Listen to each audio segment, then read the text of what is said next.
Hello বন্ধুরা, সুস্মিতার কিচেনে আপনাদেরকে স্বাগত। আজকে চলে এসেছি নতুন একটা রেসিপি নিয়ে, ধনেপাতার চাটনি। চলুন তাহলে ভিডিওটা পুরো দেখা যাক। ধনেপাতার চাটনির জন্য এখানে একটা গোটা পাতিলেবু, 3 থেকে 4 কোয়া রসুন, একটা ছোট আদার টুকরো আর একটা গোটা পাতিলেবু। তাহলে আগে ধনেপাতাটাকে আমি কিন্তু মিক্সিতে ব্লেন্ড করে নিয়েছি। তারপর ওর মধ্যে লেবুগুলো সব দিয়ে দেবো। দিয়ে কড়াইতে তেল দিয়ে তেলটা গরম হয়ে আসলে ওর মধ্যে ধনেপাতার পেস্টটা দিয়ে দেবো। দিয়ে হালকা করে নেড়ে নেবো। খেয়াল রাখবেন যেন গ্যাসটা সিমে থাকে।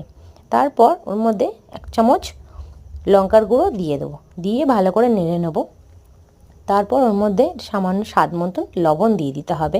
লবণ দেওয়ার পর ওর মধ্যে স্বাদ মতন আপনি একটু চিনি দিয়ে দেবেন। দিয়ে ভালো করে নেড়ে নিলেই রেডি আমাদের ধনেপাতার চাটনি। এই চাটনিটা আপনারা চাইলে ফ্রিজে 1 সপ্তাহ রেখেও খেতে পারেন। এটা পকোড়ার সাথে খুবই ভালো লাগে।